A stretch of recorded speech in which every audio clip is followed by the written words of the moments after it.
dangerous in the personal development world. Yeah. Because I hit rock bottom, so I can only shoot up. Well, you have the two perceptions. Exactly. Exactly right. So now seeing both sides of the coin, Yeah. I was like, yeah, I'm unstoppable.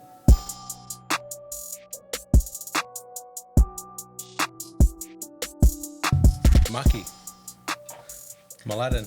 Nate, We spoke about this before, but which one do you prefer? we can go with Maki. Maki? Yeah, rhymes with lucky. Yeah. Yeah. And is that like a nickname or? Yeah, it's a nickname. So my name in my background is Serbian, Yeah. and my name is pronounced Mladen. As a kid, that was like a shit show for anyone to try and say. So I got Convenience? convenience. They're like, it looks like Mladen. We're gonna call you Mladen. Yeah. I actually had a bunch of nicknames growing up in primary school. Some teachers couldn't even say Mladen. They would call me Michael, and I'm just like, we're taking the piss here. Where do you get Michael from? Fucked if I know. From Aladdin? So yeah, anyway, it's, my grandmother, so my mum's mum, she would call me Maki. Yeah. Because in Serbian culture, your first name isn't rarely ever used. There's always a nickname for like the children. And yeah, basically someone had caught onto it that my mum and my grandmother called me Maki in front of my friends, and they were like, Yeah. Maki. That's and what that's it is. it. It was like done and dusted. Yeah. And it just made everyone's life easier. But occasionally that gets pronounced incorrectly. So it's like, it's hard to win with an ethnic name. Definitely. Definitely. My mum was going to call me Navar. Navar. Yeah. Hectic. Yeah. Croatian name. Yeah, of course. So it would have been kind of cooler. Sure. It's pretty unique. Yeah. It's definitely unique. Yeah. But then I couldn't be Navar Food Dog. Yeah. You know, it probably wouldn't have come to fruition. 100%. Well, where did Nate Food Dog come from? Originally, it was Nate Dog. Yeah. Straight Nate Dog with a Y. Yeah. Because there was Nate Dog already. Of course. Snoop's cousin. That's right. And that wasn't me. So that was always my Instagram handle before tattooing as well. Yeah. And then I was about to turn 30 and I'm like, I want to get to the next level. I'm going to advance from Nate Dog. I'm going to change my name. I'm going to become who I really am, sort of thing. Because reading Nate Dog, I'm going to be my own thing, sort of. Like that was my thinking. Yeah.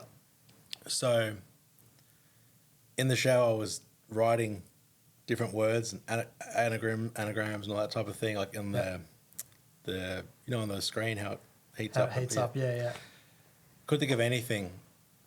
And I'm like, how did Snoop Dogg get away with this? Yeah. And he became Snoop Lion.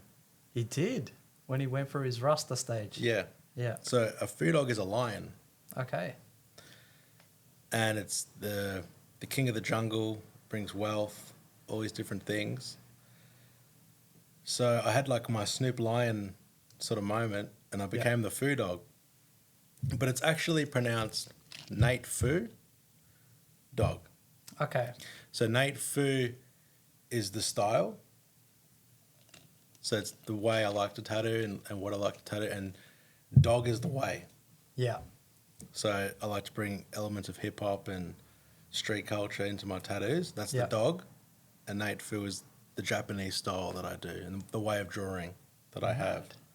So it was kind of inspired by Wu-Tang a little bit. Yeah. Wu meaning witty, unpredictable. Yeah. And the tang is the slang. Yeah. And I'm like, what is my slang? And it's the dog. Yeah. So that's how that came about. Mad. Yeah. And I wanted to ask you about the Chillb0p. Yes. So what is it? Where does it come from? Yeah. So Chillb0p is my filming business, and the name, I guess, to unpack what the business does, essentially I make Melbourne-based businesses on Instagram look beautiful with the style of content that I like to make in the style that I like to film. So sort of like yourself, with Nate Foo being the style, and then dog sort of being the element of like the street culture. Chillb0p for me came from I was inspired heavily by lo-fi instrumental music, chill hop, chill jazz, lo-fi house. These Definitely. cluster fucks of new genres that have been introduced into the world over the past 7 to 9 years, I would say. That sounds about right to me. Yeah, and I was like an early listener from day dot because it just helped me. Interestingly enough, I used to listen to chill hop and lo-fi to help me study when I was reading personal development books and stuff like that. So when I decided to create this business, I wanted something that would relate to chill hop. Obviously, chill hop is taken on Instagram. And then I just played around with different names and different characters. And I was like, you know what? Chillb0p is the vibe. Because I'm always chill when it comes to the video. Are you bopping? I'm bopping. Yeah. I'm bopping in the editing. Yes. And you hope to be bopping when you're watching the videos too. 100%. 100%. So, yeah, that's sort of like the history and the philosophy of how Chillb0p come together. And, yeah, that's pretty much it. Yeah. I had a feeling it might be to do with something like that. Yeah. Because when you come in and filmed our studio, I was like, I think I could chill, like lo-fi. You were like, that's my thing. Yeah. Straight away. Absolutely. And I'm like, yeah, sweet. So you've been killing it lately. You've been doing, like, since you've seen us, you've done so much in between. Yeah. It's been really cool to watch and see you grow. Yeah, thank you, man. It all started, I guess. It's funny to hear this being talked about like this was a while ago. This only happened like 3 weeks ago. I haven't 3 weeks can be a long time. It has been a long time. Depends how you look at it. 100%. But in the past 3 weeks alone, when I decided to do a shift and a restructure into my business, I previously was doing unethical practices of...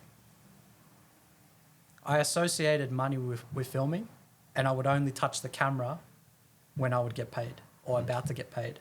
And then what sort of removed this way of thinking was I did a one-way trip to Thailand about 2 months ago, about 8-9 weeks ago, I should say.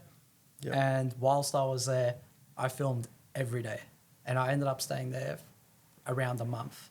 And I filmed everywhere, all over Thailand, like in Bangkok, Chiang Mai, Pai, Hua Hin, Ratchaburi, and a bunch of other places as well. From the mountains to the metropolis to the coastal to the beachside, I was everywhere. Yeah, you sort of touched everything you could do, like the landscaping, the cities and all that type of thing. Exactly. Yep.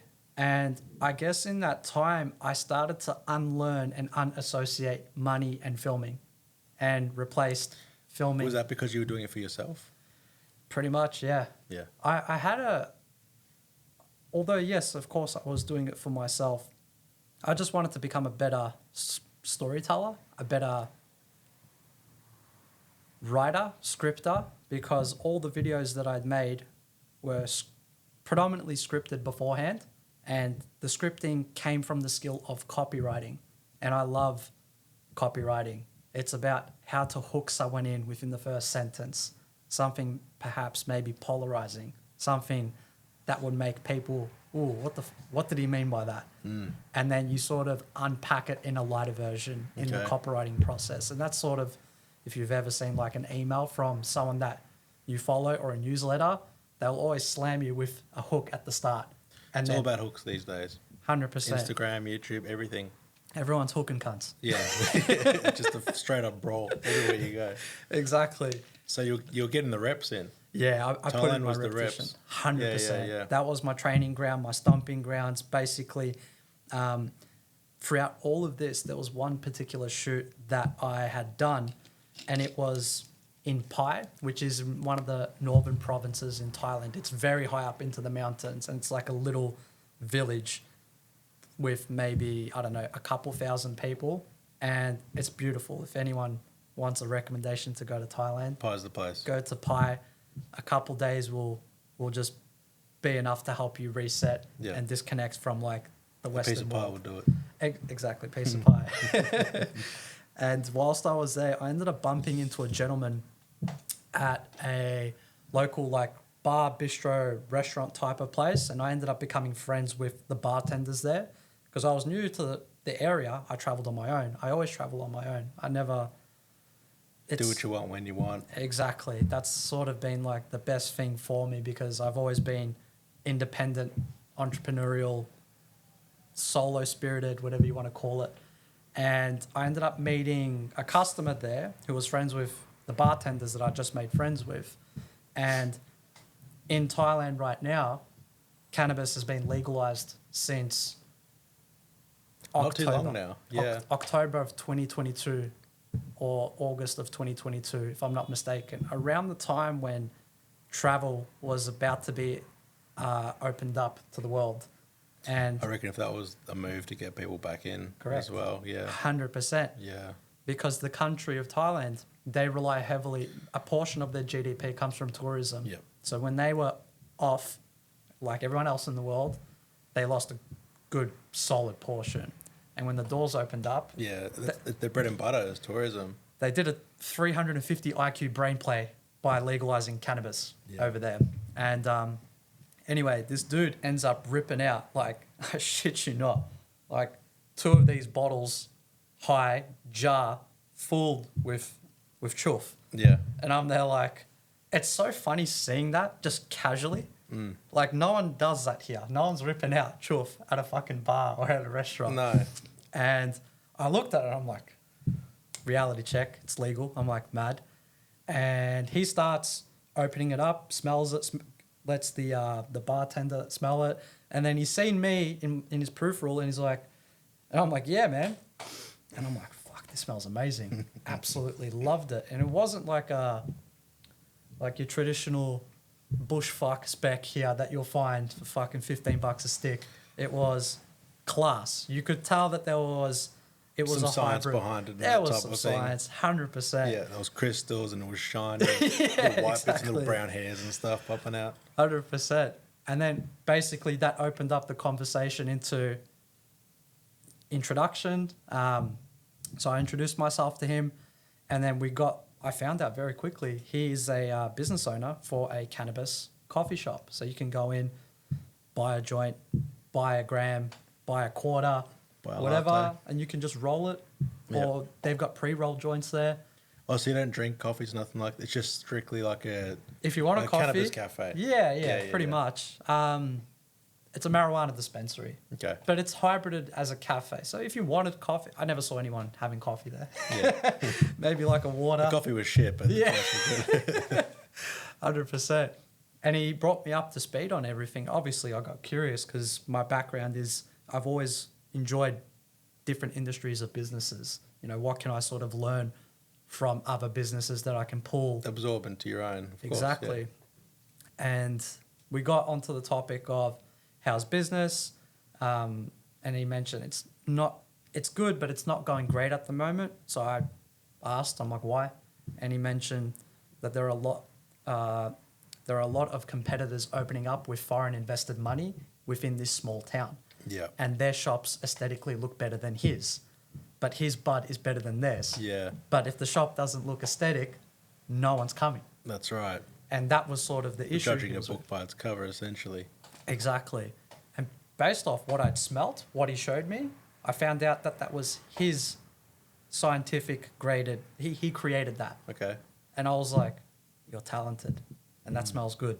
And a part of me was just like, help this person. Make a video for them. Yep. And I don't know why, but I leaned into it. And I told him, his name is Pew. No, Mew? Mew. His name is Mew, like the Pokemon character. Yeah. And I'm like, Mew, I'll come and film something at your shop tomorrow. And he's like, all right, cool. He didn't think too much about it. He thought like with a phone. And then I've rocked up the next day, camera, tripod, everything. And he was like, holy shit, you actually got a camera. I'm like, yeah. And he's like, all right, cool. So I did a couple of angles, few shots, few takes, and I had already put in a couple of reps in whilst I was in Thailand. I think this was like day 3 or day 4. And so it's early on the trip. Yeah, this is very early on the trip. Yeah, so your first stop. Pretty much. Essentially. Yeah. 100%. Well, what a start. Yeah. And the video was done. Went back to my hotel, 400 meters away, because it was now fucking 38 degrees and I need my AC. Mm-hmm. And edited everything within about 5 hours. And then messaged him on Instagram. I'm like, hey, video's done. Sent it to him. He lost his fucking mind. He was like, holy shit, what a difference it made to have a camera compared to an iPhone or an Android. It's just... And editing as well. And the editing, the color grading, like everything that I started to do in days 1, 2, 3, added into day 4. Yeah. And long story short, that video alone, within his first month, helped him generate $1,000 revenue. It's amazing. And if you like, how do I explain it? If you were to convert that, that's probably be equivalent to 4,000 Australian dollars. And you're probably asking like, why? How did you come up with that? It's like the power of their money in that, in that country is not the same power as here. Yep. You know what I mean? So that was huge for him. And he messages me literally once every week saying, thank you, bro. Like, thank you. And Yeah. I'm like, nah, it's all good, man. So that set the tone of the rest of the trip. And then I ended up working with a few hotels. Again, wasn't interested in money. I did not want a free upgrade. You can give me the keys to show me a room so I can film it, but I don't want anything. So you sort of essentially created your own apprenticeship. Like in Tata, we do an apprenticeship and it's all free. Yeah. And you might get a tip here and there sort of thing. Yeah. But you've got to get the reps in and really figure it out and make mistakes and all that type of thing.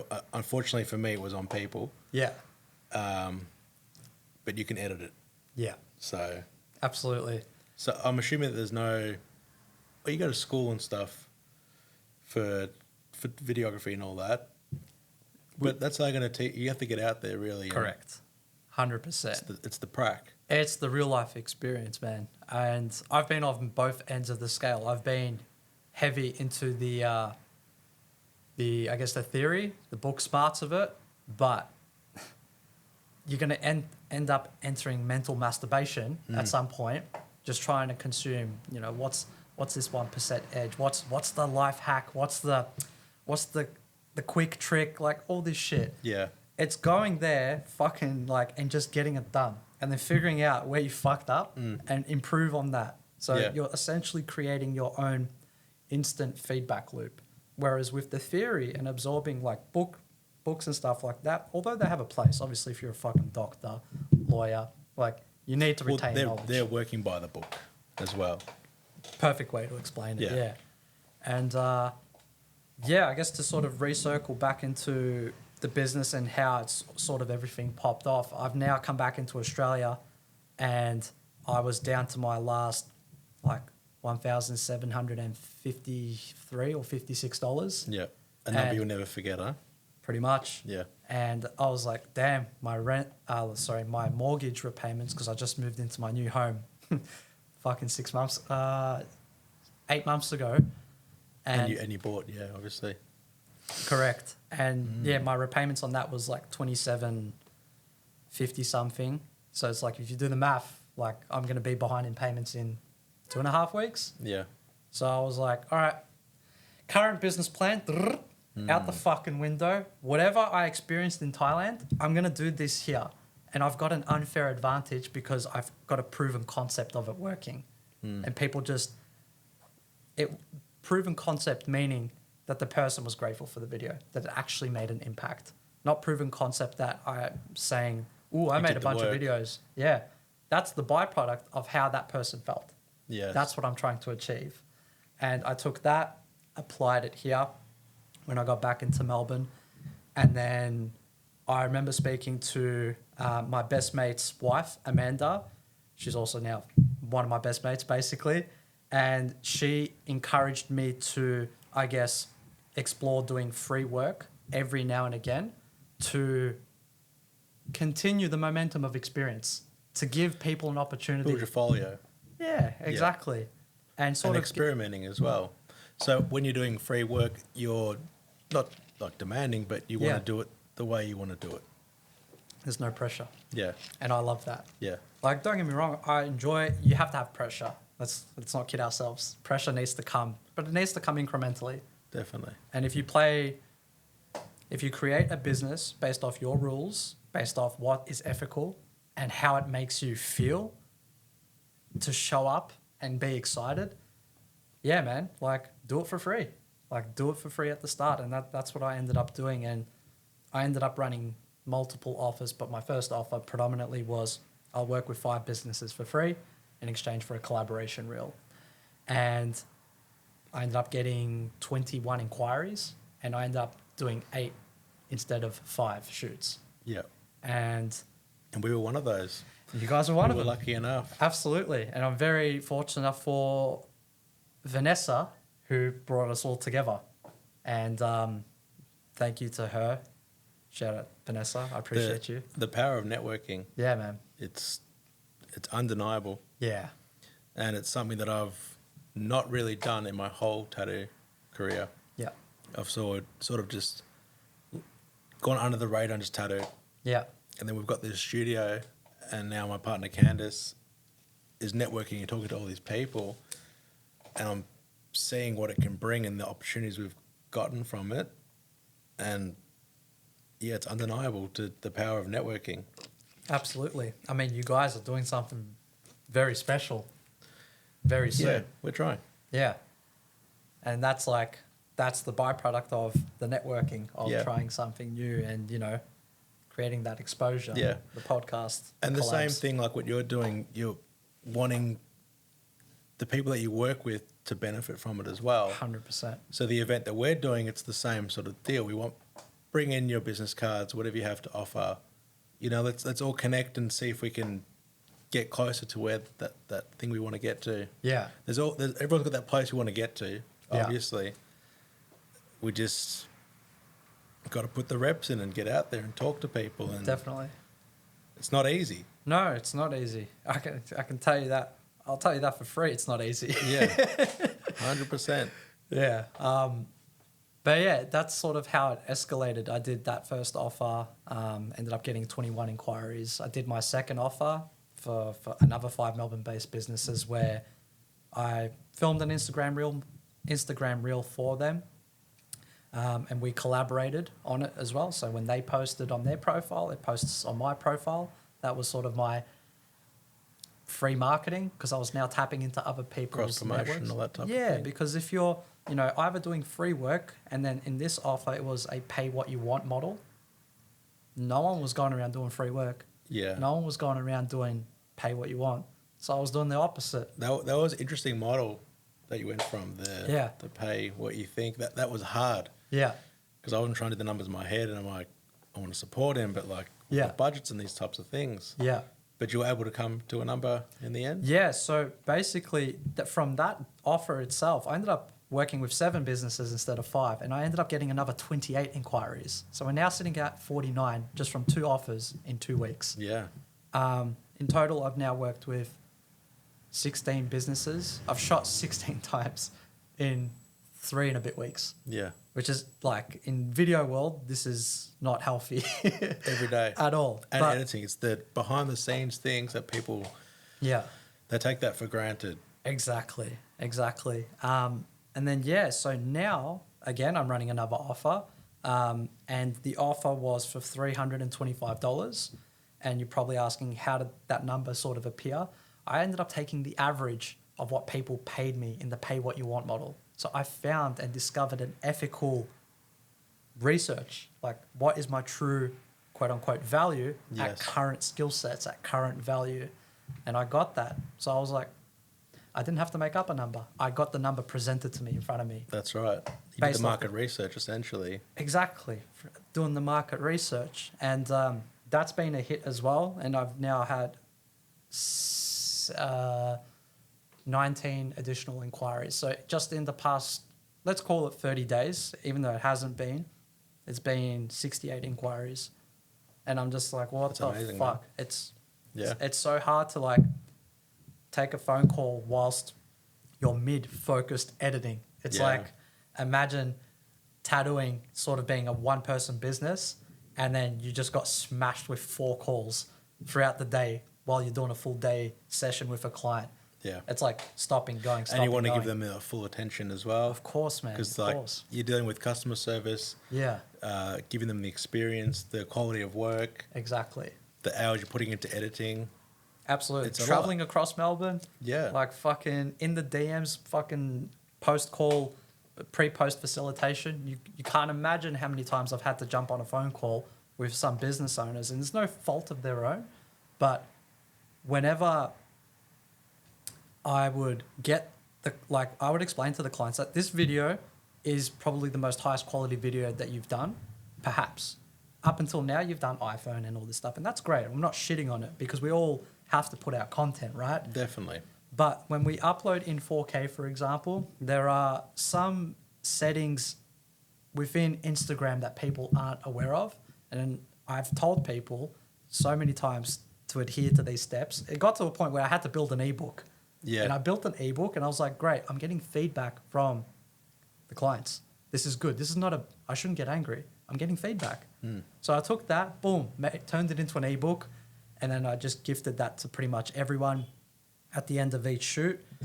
And then even that, though, that was overwhelming people. They were like, there's no way you put this much effort into pre-post. I'm like, you should see me editing. You should see me fucking traveling across Melbourne. Yeah. You should see me consulting with someone for 45 minutes to figure out, we're not a fit, or an hour and a half to figure out we are a fit. So have you turned down much work? Like in that way you didn't think you were a fit? Yeah, absolutely. Although I'm grateful for all the opportunities and I have given everyone a fair go, there were times in giving people a fair go in like a discovery call or a consultation, there would be something that stood out that I would be like, say for example, and I won't mention the business, but say business A comes to me and they're like, yeah, so we want this particular video with this style, with these captions, and we want to do a tutorial within our industry on this particular product.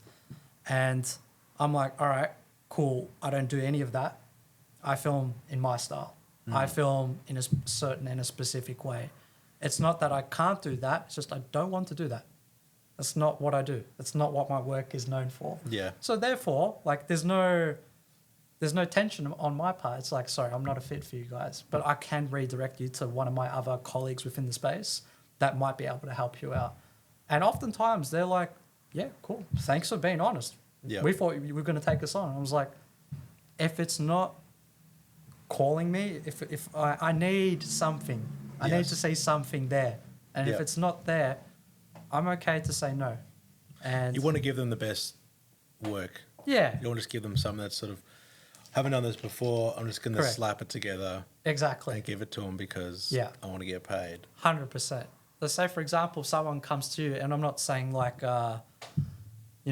you can't tattoo anything. I'm sure that you could with like precision and time and preparation and pre-planning in the art and stuff. But say someone comes to you and they do the counter opposite of Nate Fu style, Yeah. Nate Fu dog. Yeah. And they're asking for fucking something completely different. You're going to Yeah. be like, I'm not afraid to say no as well. yeah, And we have people in the studio who we can accommodate most of the time. But the same thing is, I don't want them to leave here with a subpar tattoo because I wanted to take their money. yeah, I'd rather them be turned away, and their experience is they turned me away, but I kind of want to go back there for this yeah, or something like that, yeah, Every interaction with a potential client or anyone in general, you want to leave them with a good experience and positive. yeah, of course. know?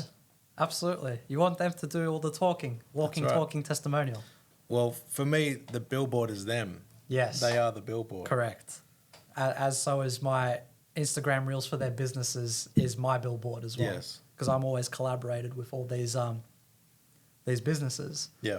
And yeah, that's sort of like how it's all unfolded, and it's opened up doors. Like, I've just acquired a client as a monthly like retainer, and I won't mention the company just for confidentiality and all that stuff, but it's within the cancer space. Like, it's for an organization that actually directly helps people. Yeah. And, they're paying for me to fly up they're paying for me to stay in Sydney, and they're paying for me Sick. to do a shoot. Yeah. And I'm there like 3 weeks ago, none of this was happening. And I'm like, what the fuck? What's the speed of everything that's happening like for you? Like Very, very too fast or? Yeah, it's there, too fast. Where do you sort of want to be? Like, is there a certain amount of shoots you want to do per week and have time for editing and all that type of thing and have like a constant flow like that where you can book a month ahead of time? Is that sort of where you want to be? Yeah, I think it will lean towards the opposite of entropy, and entropy meaning the opposite of organized. So I would like for it to be like a well-oiled machine. Right now, doing however many shoots this month and then working through fucking close to 70 inquiries, voice notes, incoming messages, the random call from the person that didn't pick up their phone 4 days ago, and then you don't know who they are. That's and right. You try to find out. And you thought it was Jimmy, but it was actually Johnny. Exactly. So it had, to answer your first question, it has been going fast.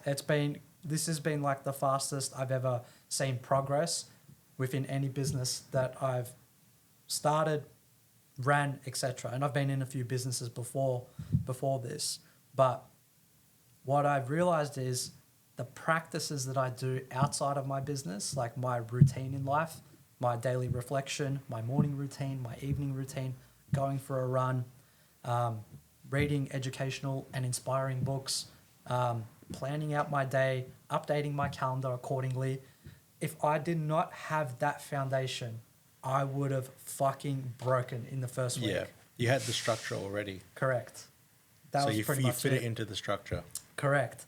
But it even just shows now, how important routine is. If you fail to plan, you plan to fail. That's right. That's what it comes down to. Yeah. You'd rather have a foundation of solid cement than sticks. Yeah. You know what I mean? Yeah, exactly.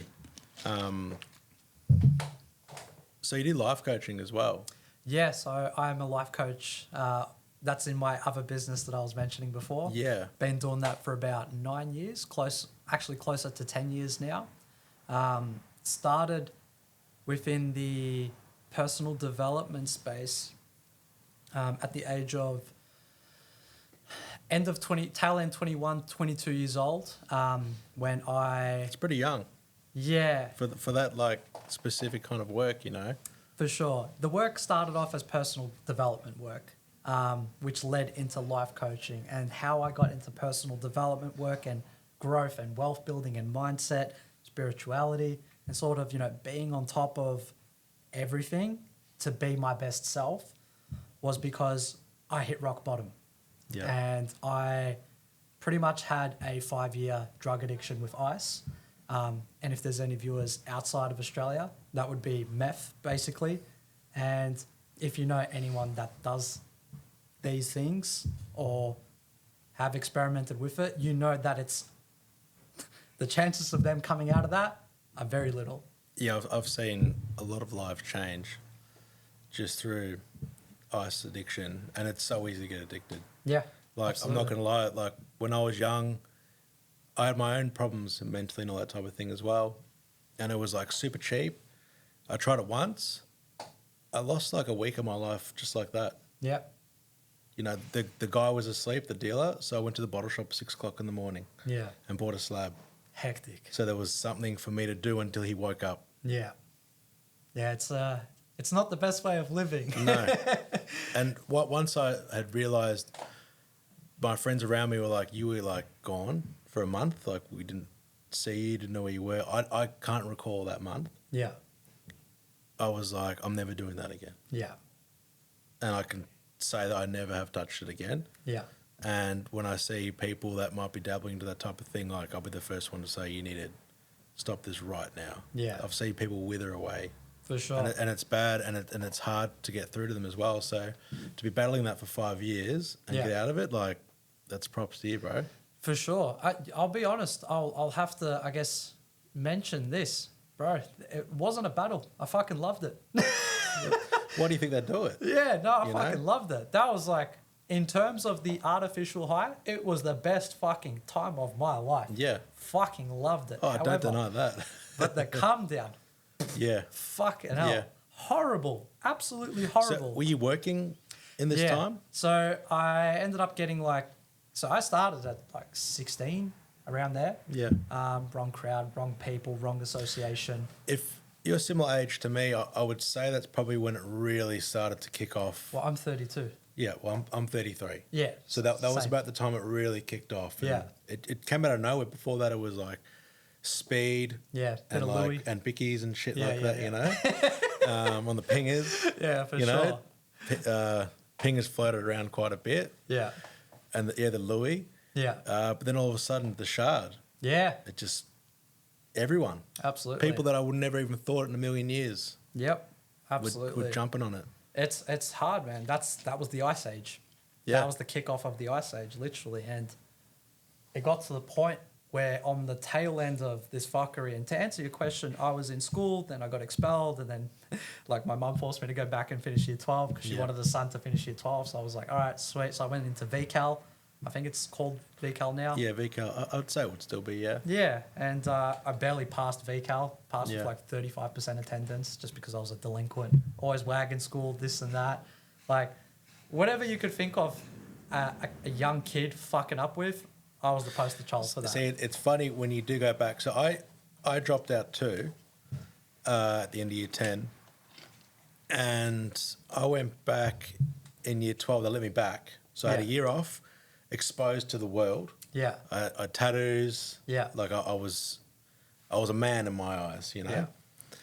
And they let me in VCal. I lasted a week. And they said, you've got to go. Yeah. And because I was exposed to the world, the teachers weren't teachers. They were just somebody else. Yeah. They didn't have that authority over me anymore. They were just some person. So I didn't care. Yeah. I'd rock up to school maybe with a bag. And if I had a bag, I had like a 1.25 litre Coke, some chocolates, no pens. Yeah, yeah, just for food, sure. You know? At least you had a bag. I never brought a bag. I rocked my bum bag from year 10 onwards. Yeah. When I realised had I could wing it. those rope storm bags. Yeah, yeah, yeah. I had one of those. Mad. And I would wag. I had a little bong hidden at the back of the school. Yeah, yeah. Then I'm like, what am I doing this here? Let's go home. Yeah. You know?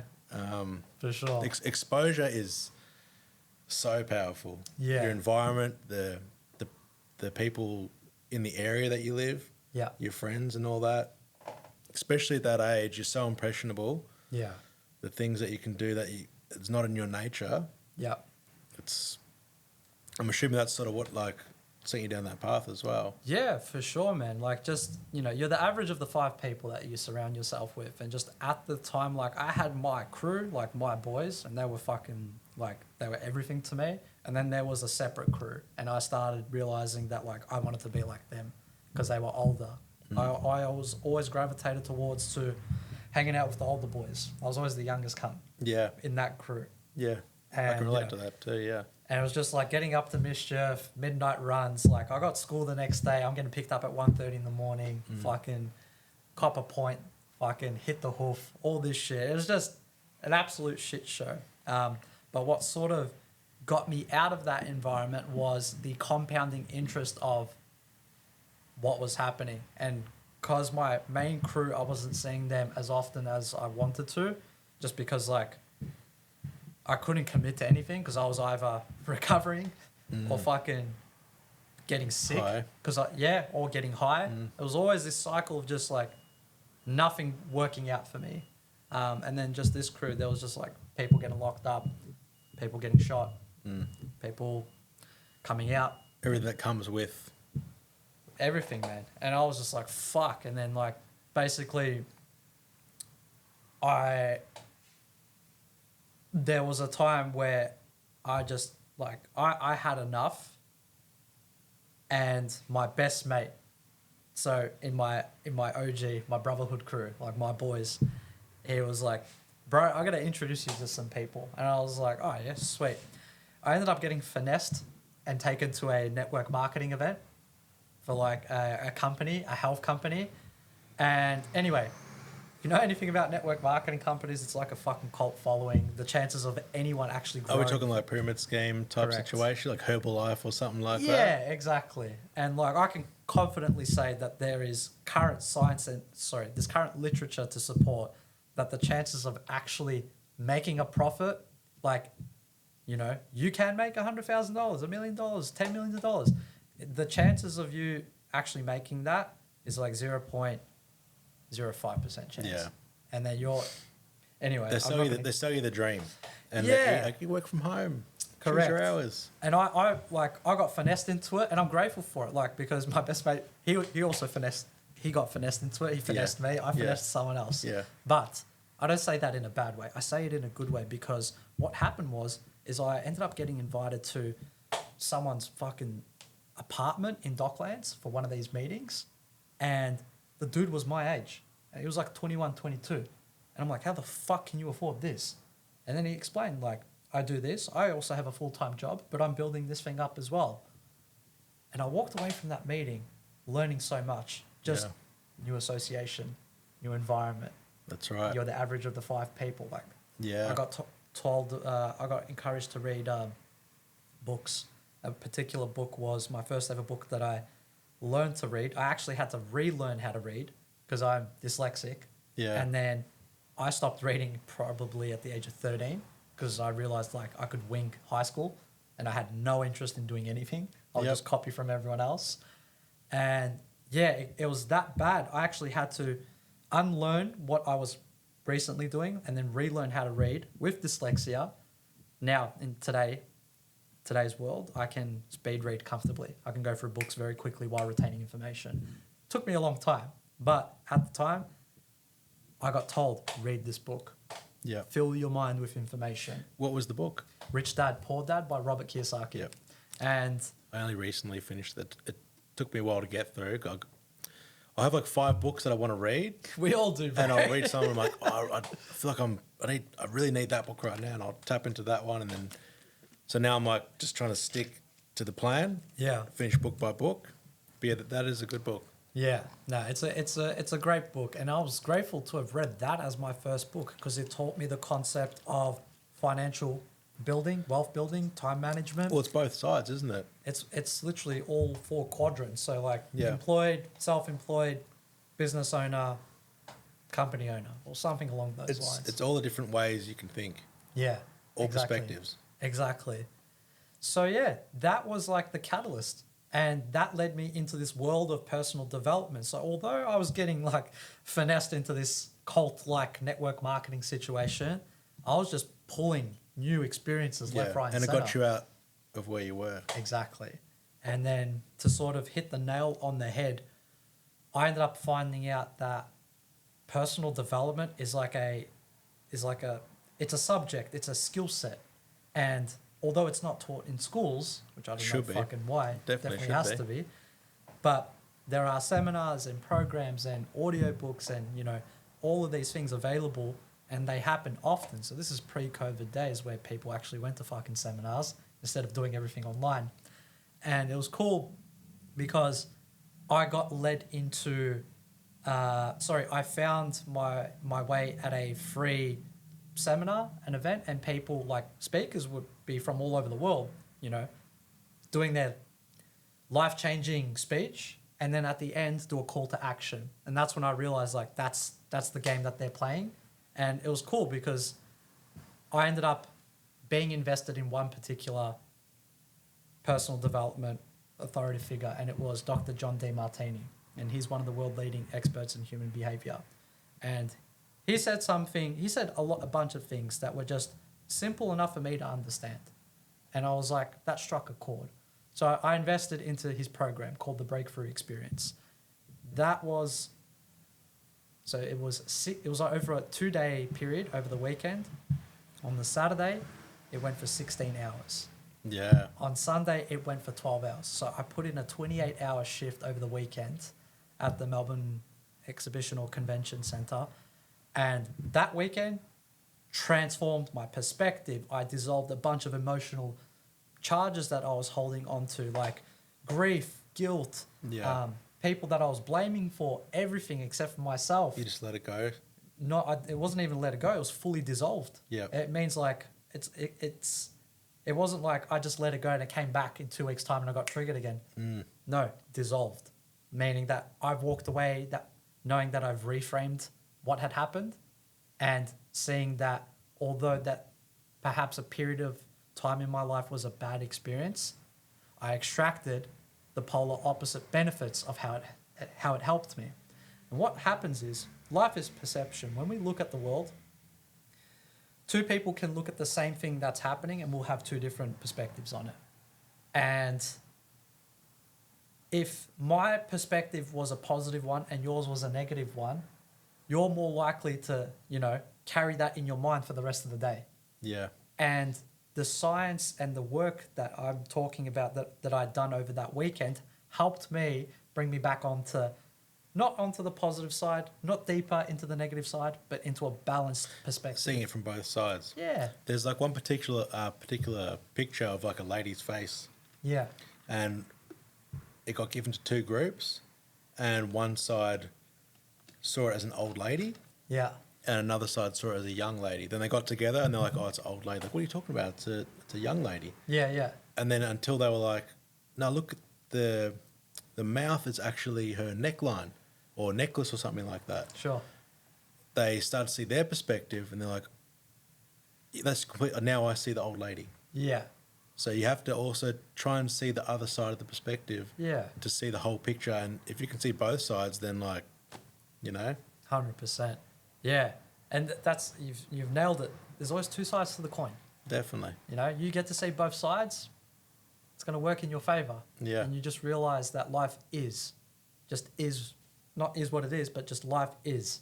And when you can live life like that through that lens and that perspective and have tools accessible to you to help you reframe your mind whenever you're feeling angry, whenever you're feeling sad, good, bad, like up, down, whatever.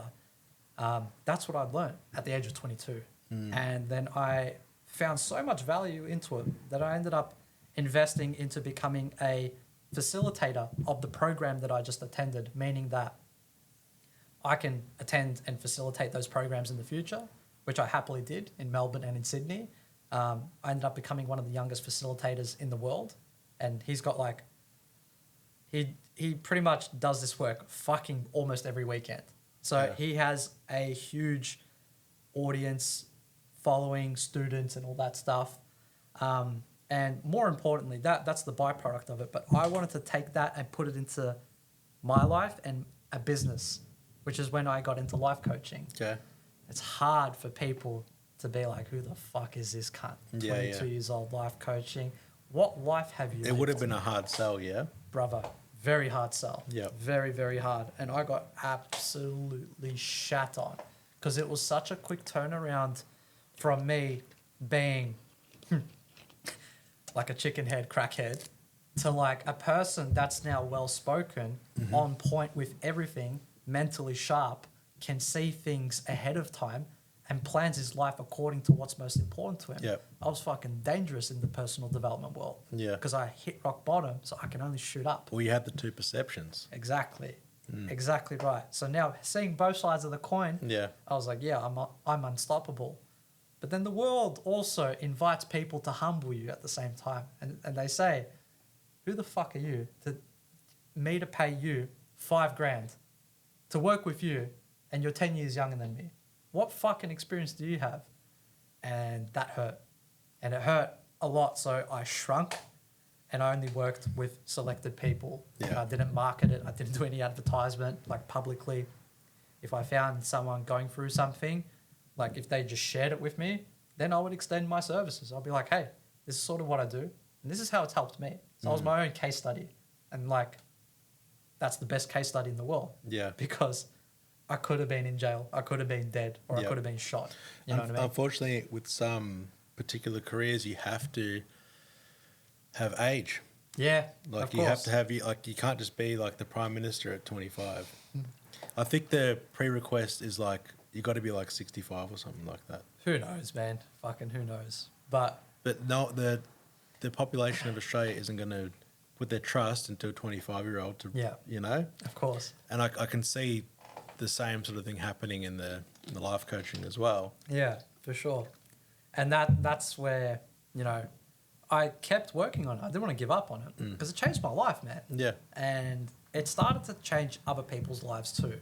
But what I found was that although it was a side hustle for these 9-10 years, I never really took away testimonials. I never really put any effort into trying to acquire new clients so it can help me step away from my full-time job because I was still working. Do you reckon full-time. the age thing was pulling you back, like holding you back in that way? 100%. Yeah. 100%. And it wasn't it.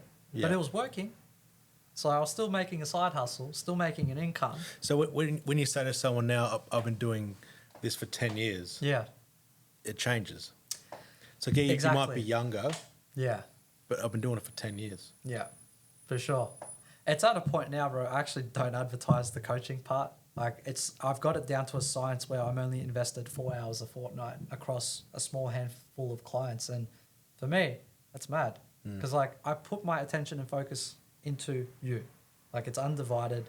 You've got me for this period of time and I love it. Yeah. And it's like a pocket of wealth that I'm building and I will always continue to have that pocket. I'm never going to let that go because it reminds me when I do these consultations with my clients, whether it be here or whether it be in the US, like I see the gaps that they have. I see how I've gone through those gaps myself and this is what's worked for me. Let me help you unpack whatever's limiting you because if you fight for your limitations, you get to keep them. And let's strategically make some moves. Yeah. And even if we fail, we're failing forward, not going backwards.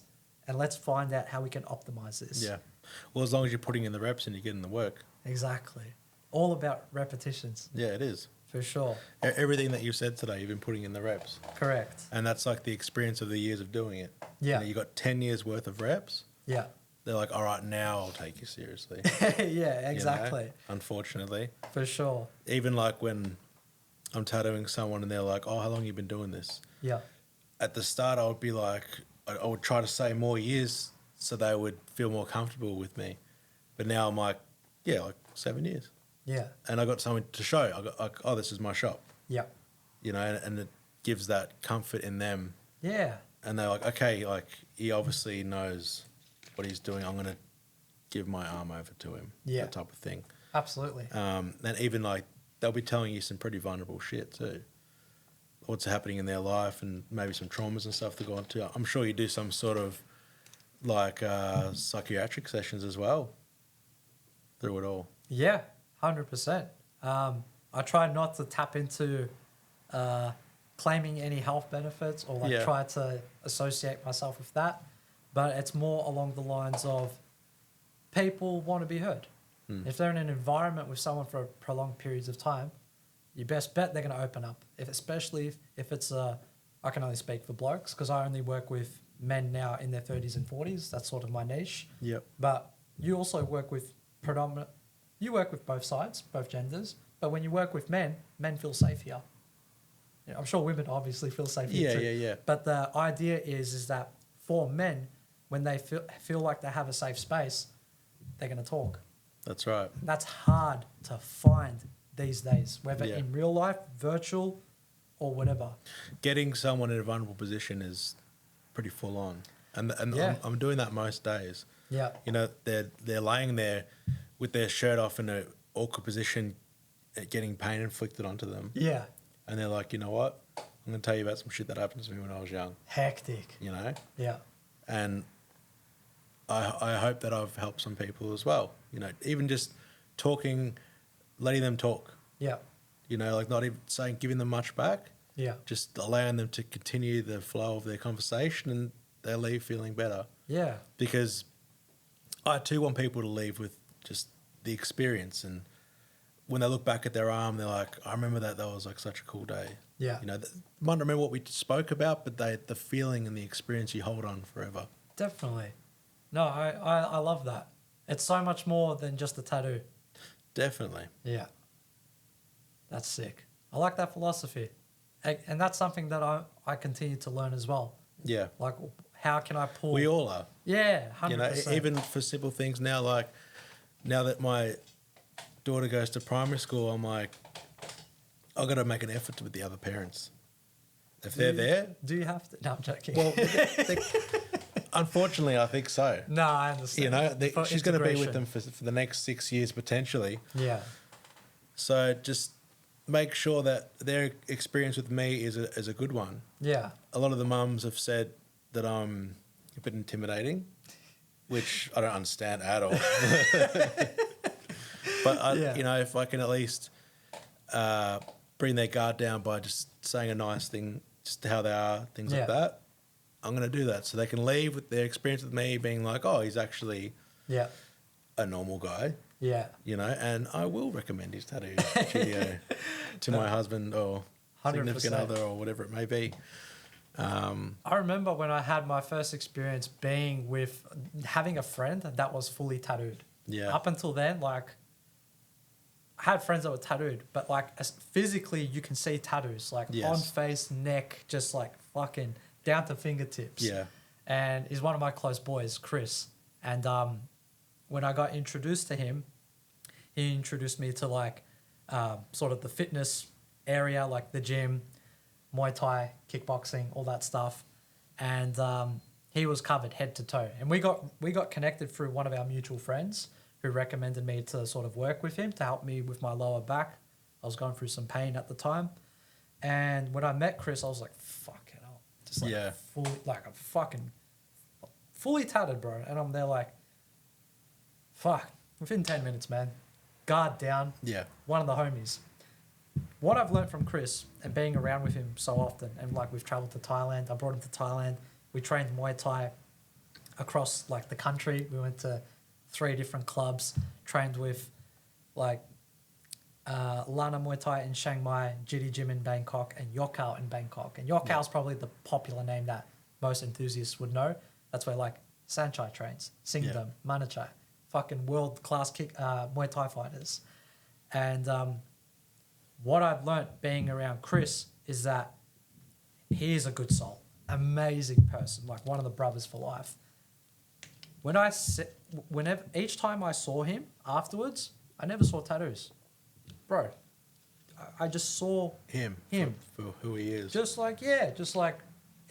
The experience of like being close with like another brother and just seeing them for what they are. Yeah. Don't give a fuck what you look like. Don't give a fuck how you display yourself, how you express yourself. It was just like, that's the homie. Well, an example of that, every time I go to the grocery store as a unit, as the family, squad up. My partner will say, I hate coming shopping with you. This happened yesterday. This literally happened yesterday. Yeah. I'm like, wow, what did I do? She's like, no, you didn't do nothing. But that guy's watching us. That security guard is over there. Yeah. He's watching us. And so we're just buying groceries. Yeah. We've got 2 small kids with us. Yeah. We're just buying groceries through the self-serve where there's a camera above and like it's you can't steal shit. Like to the point where we've been stopped and they're like, hey, did you pay for those nappies? Did you pay for those wipes? Oh, full discrimination. And I'm like, yeah. Like, and she one day she lost it. She was like, you're discriminating. And I'm like, just leave. Like, I'm just so used to it now that I don't see that anymore. Yeah, interesting. And like when we're walking, people would like stare at me and stuff like that. Like I don't. It's like my peripherals are just like blurry. They already are. But like I don't see any of that anymore. Yeah. Where she does because she's from the outside looking in. Gotcha. Yeah. So even though I'm with little kids, it doesn't matter. People will still treat you a certain way. That's right. Yeah, I noticed the same thing with Chris. Like whenever I discovered that once we like would catch up we go post workout feed at like a shopping center or wherever the fuck we went, and I'd be always behind him, and I'd just see people like, and I'd be like, I'd hit Chris from behind, I'd be like, hey, bro, see this cunt look at it? He's like, bro, I'm over it. And like it always happens. It's like it's gotten to a point where I don't notice it, you'll notice it, and I'm like, fuck. And then when we went to Thailand, same thing. Cunts were just like, and I'd tap it. I'm like, bro, everyone's staring at you. He's like, let him stare, bro. I don't give a fuck. And I'm just like, it's so funny to see that because they don't have the association of being around someone that expresses themselves in a certain way, you know? And it's like, it's interesting. And that unfortunately, the reality is that will never change. That is just the circle of life. We can create awareness and all that stuff. Like, yeah, as popular as tattoos are now, there's still some shock value. Oh yeah, 100%. And the bar is lowering. The bar is lowering. People are starting with face tattoos now. Yeah, yeah. But it's still there. And that's more of a reason why I try my hardest to be nice to people. Yeah. In the real world. Yeah. Because they don't expect it. Yeah. And when I like stop and like open a door for someone and like wait 5 seconds because they're a little bit away. Yeah. They're like, oh, thank you. Like they pretty much glitch out, you know? Fucking NPCs. Yeah, literally. But it's like, why not? You know? Yeah, no, of course. You're still making the effort. You're making a contribution to the world. That has nothing to do with the tattoo. I know you're saying I try to be nice. No, you are nice. Let's not get it twisted. Remove all this. Yeah. It's like you're doing it because you actually are doing it. You're not doing it to prove a point. So like that people will see that. They will see that. They will be like, fuck. We hope. Yeah. I mean, look, it's out of our control if they see it, but like, yeah, you're doing you. Yeah. That's the best policy, man. And it's all a mindset. Like I recently learned something, positivity versus proactivity. Mm-hmm. And you can be positive about anything. And that's only going to go so far. Yeah. You got to be proactive about it too and put the work in. Yeah, of course. We can't be living in a delusion of like hopeful wishing. Like there was one study on a construction industry and it was like a recession. This is maybe like 25 years ago or something. Okay. And they're like, it's not looking good. It's going to go down before it goes up and we're going to be losing money. So the first day they were quite depressed. Yeah. The second day they're like, all right, what can we do? We're going to have to cut some people off. And they were cutting off friends and people who were close to them in the business to have more money come in. Yeah. And on the third day, they're like, all right, we have some things we've implemented. We can continue to implement them. Then they look at the results and the business is doing better than what it was before. Yeah. Because instead of just being like, oh, we'll be positive about it, we'll get through it, they're like, all right, let's be proactive about it. What can we do to help the situation? Yeah. So even if you're in the lowest part of your life, rock bottom, you can be positive and that's going to help, but you got to be proactive as well. Yeah. Experience is going to be your best like teacher. And, you know, there's like a big positivity. It's always been there, but it's bigger than ever before. This positivity movement, and then there's like manifesting, and there's the anti-positive movement, and there's like people countering in all these movements, right? But I think there's a quote that's like that comes to mind that sticks with me that I'm reminded of often is, you could be good today, instead you choose tomorrow. You are your choices, so make beautiful choices. Mm. And both of them come from Marcus Aurelius and Seneca, or Seneca and Epictetus, one of the three moguls in Stoicism. And those quotes I often review and reflect. I read a book called The Daily Stoic by Ryan Holiday, and it's a 1-page entry per day, and it's mapped out with the date, so you can read it for the rest of your life. Yeah. January 1, there's one piece. That's cool. December 30th or 31st, there's another piece. And you just go for it. And I think it even has the leap year or the gap year that happens once every few years. So I'm like year 3 into this or year 4, and I revisit like a Stoic quote and then the breakdown and unpacking of what it actually means from the perspective of the author. And he uses real life experience in today's world to make people like, you know, me, you, and whoever understands. So it's easy enough to read. It's only 1 page. And I feel like the movements and then the expressions and then, no, it's always this way, it's always that way. It's the way that you want it to make it happen. One thing that I've learned, that everything is case by case. 100%. Especially with like doctors and stuff like that. It's like, this is happening, let me check the book. All right, you've got this. That's what the book says, that's what it is. But everything 100%. Is case by case. Yeah. So, and that's how you got to treat everything, really. Yeah. There's no right or wrong way, ultimately, but you got to treat every everything that comes to you specifically Yeah. as its own thing. 100%. I totally agree. It's case by case. I've got a bunch of people, like videographers and people aspiring to become business owners, getting in touch with me because they've seen sort of the exponential growth that's happened in the past month. And sorry to bring it back into business, but it's a great example. And they've asked me, how did you do it? Like, what was it? What was the thing? I'm like, brother, it wasn't it. It wasn't the thing. It was a combination of things. Yeah. Here is what I've done.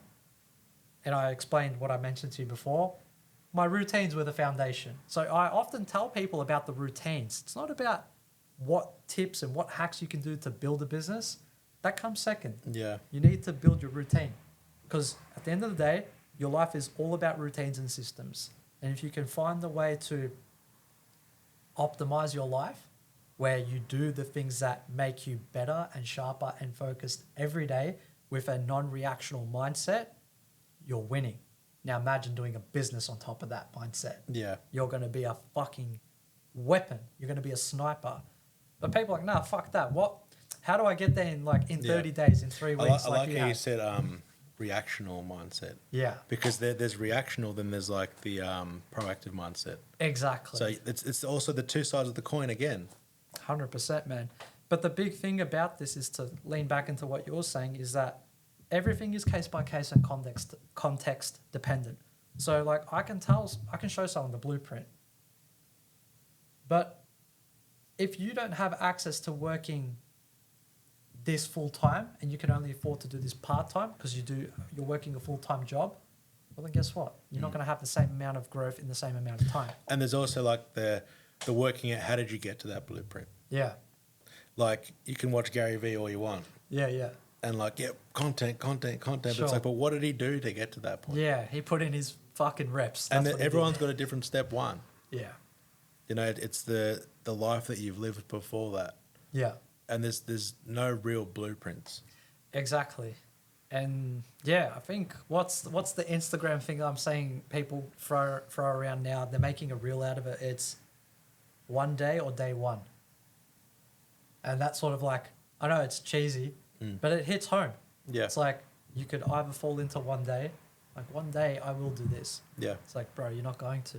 You never will. I will call it for what it is now. And even if you try and fail, you just try again. 100%. That's and why the there's more day you one. do it, the longer you get doing what you want to do, whether it be like losing weight or running every day or whatever it is. Exactly. As long as you do it better than what you tried before, you're doing it. Yeah. And you're doing what someone else isn't doing. Yeah. And if you think of it like that, like, all right, I fucked up that day, but how many people out there that I know aren't putting in the work that I'm putting in? Yeah, of course. And eventually all that work that you put in, it's going to come to something. All the work that you do in private, when no one is watching you, will be rewarded for and acknowledged in public. And that's where all the work counts. It's what people don't see, all the hard stuff that you really do, where you're like, fuck this, I quit. Yeah. And you're like, I can't quit. I have to do it. Yeah. And you just fucking do it. Correct. Yeah. It'll all work out in the end. I think a good piece of advice for anyone that's watching now is that if you can find the thing that you love doing and just work towards that as often as possible without compromising, other commitments and responsibilities and doing it at your own pace, you're going to build something here. Yeah. And that thing, as you continue to water it, it'll grow. And then eventually you'll realize that this thing that you've been working on here, it's showing the fruits of its labor and it will be valuable to the world. It will impact the world one way or another. And the thing that you have to do now but don't want to do in the future, such as a job, your corporate, your 9 to 5, your chippy, your sparky, your mechanic, whatever the fuck it is, there's always a chance that you can lose your job, get the tap and get told to fuck off. Yeah. And you're only valuable in a small ecosystem. Don't care what industry, don't care what job. I've literally worked 35, 36 jobs across 14 different industries. Yep. I've seen it all. Yep. And it's fucking dog shit. It's absolutely dog But the shit. best thing about working all those jobs, because I'm sort of in the same situation as well, Yeah. you bring in all the values of all these jobs Yes. into your work ethic. 100%. I saw immediately. Now, this is coming into like my working career with the mindset that I had at the age of 21, 22. Started to be focused. I started to do personal development, all that stuff. So each job, each industry that I entered now, I found that I worked with people that I fucking hated, and I found people that I loved working with. I took the things, the qualities, the things that inspired me about the people that I liked working with, and I just carried them over into different jobs. And I continue to do that 35 times. Yeah. And it's brought me into business now, across 2 different businesses. So I'm not saying fuck the job. It's obviously necessary if you're not in a position. Don't listen to us. We don't know nothing. No. We're talking from like our own case study, context, right. personal experience. And yeah, just if you have something that you enjoy, do that often, because that's going to make your life a lot more fun. Yeah. And if you can... And it might be something that you think it's what you want to be doing. So before I started tattooing, I was in a place where it was pretty dark and I wasn't working. Then I found the NICE initiative. It's like a Centrelink thing. Okay. Where you go to school, you do a business course. Mad. And you essentially come with it with a business idea. And if it's viable, you learn how to make a business plan, you present it. Yeah. And if it's passed, you get like Centrelink payments to help you work on this business. Mad. So like to start it up. Yeah. Yeah. And it's the same amount. It was like maybe 12, I think it was like $1,000 I was getting a month. Okay. And my rent was $750. At what age was this? This was 23. Hectic. So I went into the streetwear industry. Yeah. It was eco-friendly clothing, so bamboo, hemp, organic cotton. Yeah. I was trying to help reduce the carbon footprint and do something a bit different. And I was surviving. I was making T-shirts for the kickboxing gym I was training at. Just people along the way. Somehow an American digital magazine found me. Oh, they wow. got me to send over some stuff, and they had a band perform my clothes and another rapper. He was like a ghostwriter for quite a few high-profile artists. Because I had bamboo sunglasses as well. Yeah. And it was going okay, but I had no money to put back into it. Yeah. Anything I was making and scrounging up was just to survive. Yeah. So I was living with a mate, and we were at a level where we would go to Macca's to steal napkins to use as toilet paper, Yeah. because the money we had, we were using it for food. Yeah. Gotcha. So we were both very skinny, eating like bad shit because Yeah. that's all we could afford, and we're Yeah. wiping us with napkins. Yeah. So a girl would come over and we'd be like, oh, fuck, don't go to the toilet, don't go to the toilet. Yeah. Because there's like a stack of napkins in there. Yeah. And I'd been wanting to do tattooing for a long time, and I was hustling on the side. I was doing security at Vanilla and Oakley. Oh, no shit. The Like coffee joint. Yeah, Yeah, mad. They're open late. They serve alcohol. It can get rowdy. Yeah. So we were doing like undercover security there, and I was with my trainer, and I was showing him I've been drawing heaps because I stopped drawing because there was no reason for me to draw anymore. Right. But now I was doing the clothing business. I'm drawing more. I'm like, oh, I'm doing these drawings and that, like, and they're all tattoo designs. Yeah. He's like, you should try and do an apprenticeship. I'm like, an apprenticeship? I didn't even know they did apprenticeship. Yeah. So I hit up one of the guys that was tattooing me. I'm like, can I do an apprenticeship? He's like, I'll be back in the country next week. Yeah. Come to the shop. We'll talk. I'm like, sweet. I remember sitting on my bed the night before, like, all right, I'm going to lose Saturdays. I'm going to lose Fridays. I'm probably going to lose a lot of time. Mm-hmm. I'm going to be traveling an hour and a half to get there, an hour and a half to get home. Do I Hectic. really want to do this? Yeah. And the answer was yes. Yeah. And my housemate was a DJ, so I had a lot of perks. I was able to go out, get in for free, get into the VIP areas and hang out with some pretty cool people. Yeah. And I was sacrificing all of these things. And I'm like, I'm just going to do tattooing on the side to fund my clothing business.